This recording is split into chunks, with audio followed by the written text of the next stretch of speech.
Good evening and welcome to Real Talk, where every Sunday night we offer insight, education, and resources to in-home caregivers and those affected in their world. These are the children, the parents, the extended family, and everyone who loves them. And our goal is to offer real life topics and learning through discussing real issues and offering real solutions. And tonight, I'm excited to welcome back a guest who's pretty much become a regular at this point on here, because there is so much great information to share that is directly beneficial to those who work in this world. So welcome, Rachel. It's great to have you back. Thanks. Happy to be here. So I'm going to tell you a little bit about Rachel, and then we're going to kind of dig into our topic for tonight. And before we started, we were even talking about the fact this one's going to be a little different, because it's not just facts and figures, it's happenings, current and potential for the future that we're going to talk about tonight. But first, let me tell you about Rachel. Rachel Lawrence is from Homework Solutions, who is definitely one of the leaders in our industry in providing advice to both families and staff in domestic employment situations. So I love that they really have a bent for serving everyone. And it's part of why we work with them so often. And Rachel herself is a proud mother of 3 young children, including a set of twins. Rachel joined the Homework Solutions team in January of 2019 to become their agency partner specialist. And I can tell you she's definitely viewed that way in the industry. I hear it all the time. Rachel has a solid 15-year foundation in the in-home childcare industry and is a big proponent of developing and adhering to high industry standards. She is also the founder of fairandlegalpay.com, a coalition designed to raise awareness about the need for legal pay in the industry and to empower individuals to educate others about why this is so important. She holds membership in the International Nanny Association and has served on their board of directors. She regularly attends and often speaks at industry conferences, including those put on by INNTD, Nannypalooza, the INA, APNA, and the U.S. Nanny Association. Tonight, we're going to dig into one aspect of that, and we're going to talk about some changes that are happening with the IRS enforcement. And we've been hearing all kinds of stories like oh my gosh, they hired over 80,000 people to come after you, right? The shock media is out there trying to scare us. But sometimes there is at least a kernel of truth in that. And so we're going to talk about a lot of that tonight. Worker classification, 1099-Ks from cash apps, and how the IRS is going to spend $80 billion in new funding. So before we jump into all the IRS stuff, Rachel, give us something fun to talk about. I'm really excited about your new conference. Right? I had a great time in 2022 and I can't wait to come in 2023. So that's been on my mind lately. And, fun stuff. It's great to be back at these, isn't it? It's great to see everyone again and meet new people. And I'm really looking forward to my conference season this fall, just to get back with people and really dig in the industry. Yeah, absolutely. Me too. I'm going to be gone. With the exception of like 4 days, I'm going to be gone for almost an entire month because of 3 different conferences all in the same 30-day period, and happen to travel to the East Coast. So I get it, but I'm also kind of looking forward to it because I haven't done it. Just like everybody else, I haven't gone anywhere hardly, right? So we can talk about vacation and conference. It's way more fun than the IRS, but we got to deal with the IRS too. So let's talk about it, because we've been seeing this all over the news. It's been everywhere. And everything I see has this bent of they're coming after you. They're going to get the little guy, right? So let's talk about this. Let's talk about their new funding and what kind of impact it potentially could have on our industry, the in-home childcare industry.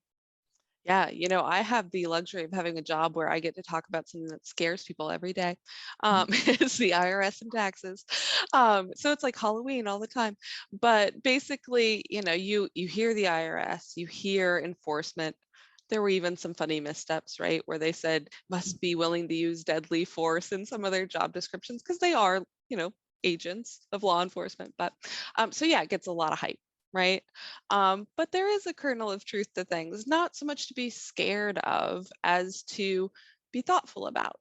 If you were going to buy a new car, you might look at interest rates, or you might look at insurance, or you might look at different markets. If you drove 200 miles, would that car cost $2,000 less? So it's that kind of level of thinking. Just knowing about sort of what it potentially is coming down the pipeline. Some things are definite, some things are still up in the air, but just to keep in mind as you go through your normal life and your normal business making decisions. So I think the one that's imminent, I guess I'll say, is, and actually we've touched on it in real talk before, is the cash apps, right? So last time we talked about it, it was up in the air. It hadn't been written into law exactly yet. So we weren't sure how it would play out. It was in the courts, people were figuring things out. We do know how it's going to play out now. So if anyone pays you $600 or more through a cash app, Venmo, that sort of thing, you are going to get what's called a 1099-K in the mail from the cash app company. So this doesn't matter, did you sell something on eBay or, Facebook Marketplace? Or did you take, if you're an NCS, your upfront payment via Venmo because you weren't there with that family yet and it felt like the easiest way to take the money? Did they reimburse you for supplies that maybe they said, oh, we trust you, just buy whatever you need, we'll reimburse you for it? Those sort of things are where you should keep this in mind, right? So how should you keep this in mind? If you are running your NCS work through a business, meaning you've started a business, you have an EIN, you're running it through invoicing rather than their employee, send invoices. And then ideally take a check, have a form of payment like a Square or whatever your choice might be in that, a merchant services account. And then, or, find a different way. If it really needs to be, I booked this client, they want me there 2 weeks from now, there's no time to wait on this deposit or this reimbursement, go with something like Zelle. Zelle's a banking app. It is not a cash app. It's regulated differently. But the take home on that is just make sure you can back it up with paperwork. There should be invoicing, there should be receipts, there should be those sort of things, so that if you were audited, or maybe you've already done this and you already used Venmo, you want to be able to, if anyone asked you, to say, no, actually, this was for this. So that sort of leads us into the next part of that. What if I invoiced them? They paid me through Venmo, and now in January I get a 1099-K. What do I have to do with that? Well, the IRS has been notified of this 1099-K, right? So they know this income came through. And you need to make sure that you, first of all, claim it, of course, on your taxes. And second of all, it's okay if the invoiced amount and the 1099-K match up. You don't really have to do anything with that 1099-K. Maybe don't throw it away, but put it in that file cabinet in your home in case you're ever audited and had to prove with this family, that this amount was a reimbursement. All the better if it says things like that on your invoices and an email exchange, anything between you and the family, or this was a deposit for my contract or whatever it is, right? And then any income that's income, claim it. This is not, it's not a good idea to save $100 in taxes and get yourself in trouble, right? So that's just something people should be aware of. And like I said, if it's a future payment, just think about the processing of that. If you are an employee, completely different scenario, right? If they are paying you off the books via Venmo because you're a nanny or you're a newborn care specialist who doesn't run through invoicing in their own company, that's a problem. This is coming to light. So change it now. Don't wait till January. Don't say, okay, family, now I'm going to file I think it's a 4852 is the tax form, a missing W-2 form, and have a hard conversation then. Talk about it now. Oh gosh, didn't realize the CARES Act had this in it. We need to go back and clean this up and do it right moving forward. If you are being paid through, say, a payroll service who does only the tax portion, they're not moving the money. They might be keeping all the records, but your family may have paid you through a cash app because they didn't want to get out cash or write a check. What do you do then? Now you're going to have a W-2 and a 1099-K. It's okay. So Best case scenario, the family should let Venmo know that they're running you on a W-2 and here's their EIN number, and that can solve the problem upfront. And then if that isn't how it works out, is how I'll put that, then you can say, okay, I got both this W-2 and a 1099. The IRS just wants you to report the income. You don't have to double report the income. So you can again tuck that 1099K away and use your W-2 as what you're filing with your income taxes. Because no one wants to double pay. So again, just make sure you're reviewing what forms you're getting at the end of the year, especially because NCSs potentially could get many of these, right? Because they're working shorter term jobs than, say, a traditional nanny. So just make sure that you're keeping your paperwork organized. I have a feeling that there will be some audits and snags and other things along the way, but don't be afraid of them. You just need to show your work, right? Just like in math class in high school, you just have to show how you got there. So it doesn't have to be as scary as it appears. So those are just sort of my, not so much warnings, but be mindful of how people send you money, even your best friend reimbursing you for that trip you took or whatever. It's a different world out there than it used to be. Yeah. So if I'm hearing you right, this is kind of that time, if you haven't put together an organization system around your finances, now's the time to either do it or hire an expert, right? Indeed. In fact, I can't think of a more valuable thing to spend your time or money on. Mhm. I will tell you, the very first person we hired for a company was somebody to help with the finances. And my husband has a degree in finances, but it doesn't change the fact that there's so many nuances. You really need somebody who's an expert in the finances that apply to what you're doing.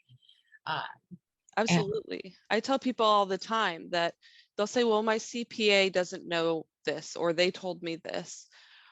Taxes and finance and attorneys, all of those people that we rely on in this space are much like doctors in the way that they specialize in certain things because the breadth of information is too much for anyone to know. There's a reason you go to a podiatrist, right? Because they know everything about your feet. So think of finance and anything finance and legal related as being sort of similar. So just like you said, he has a degree, but that may be completely not applicable to running, your company. yeah, absolutely. And I know, just like anybody else, I don't like paying for anything I don't need to. I'd rather keep more of my money. But it doesn't change the fact that ultimately having the right experts in your corner saves you money. Indeed. I couldn't And agree people more. don't always recognize that. But so this is a lot for people to take in. And if they're looking at that, I want to make sure I'm hearing you correctly so that our audience is hearing you. The simplified version of it is create invoices, keep everything, keep it in order, keep track of it. And then if you have questions around this, reach out to experts.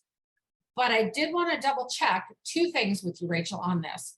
One, when you said $600, is that $600 total? So if I'm, say, babysitting for a family and I get paid $100 a week for 6 weeks, or is it they went away for the weekend and I got $600 for the weekend?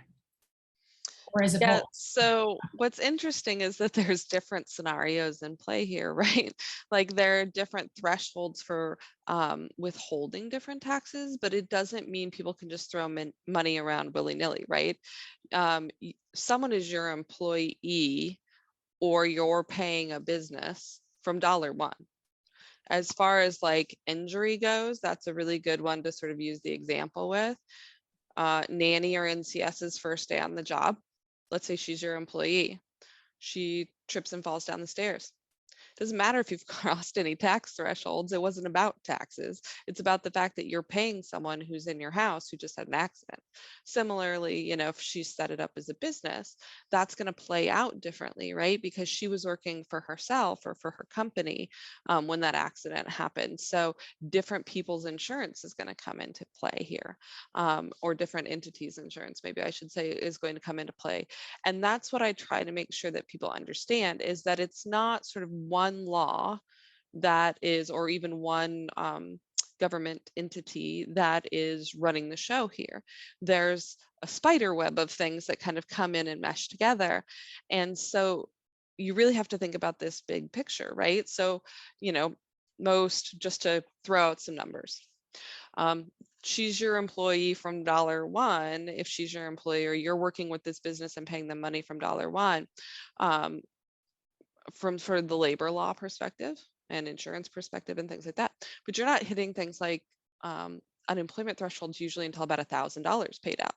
But then it's retroactive back to $1 as soon as you cross that.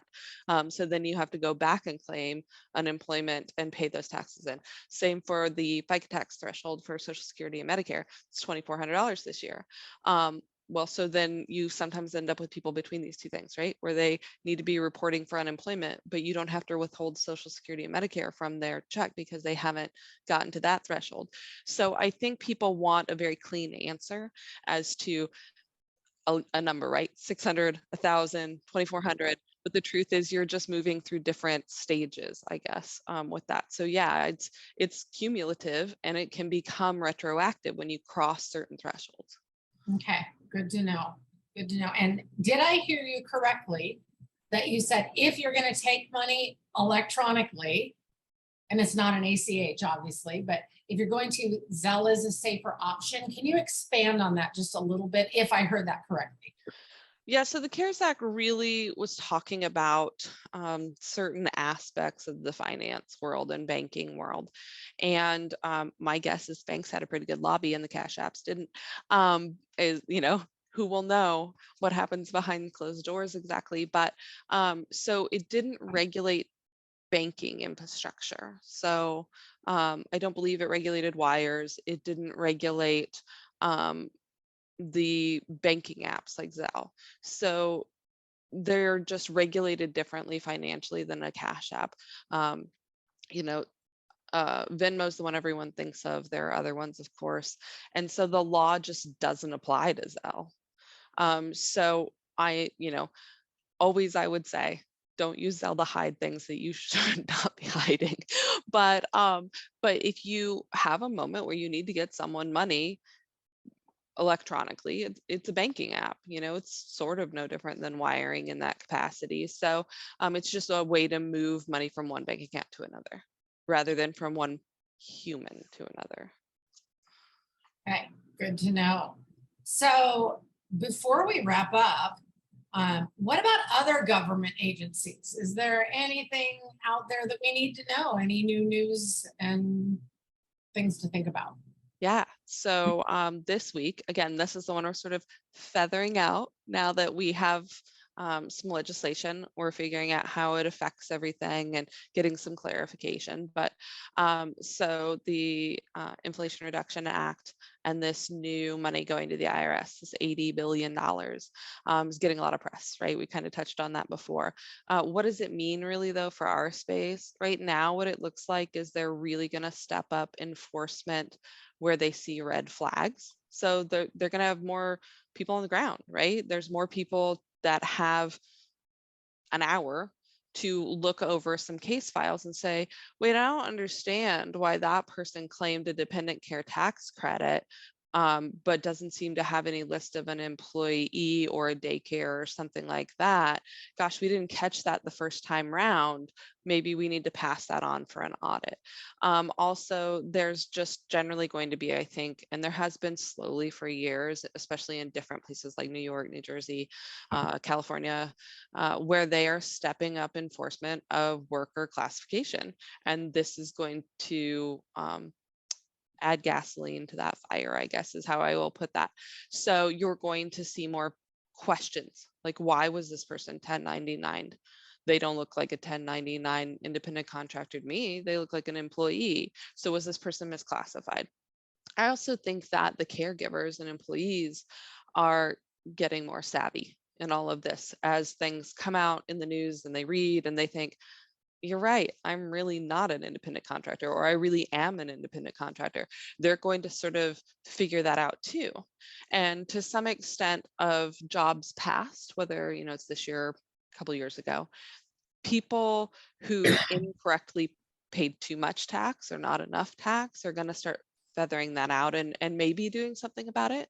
You know, if you were a nanny or an NCS and you realize you should have been a W-2 employee and you weren't this past summer, you know, from May until now, you know, having taxes withheld, and you're hearing this now, you're probably thinking like, do I want to go back to that family and talk to them about this? Because I feel like I'm going to owe more taxes than I really should have. Some of these should have been theirs.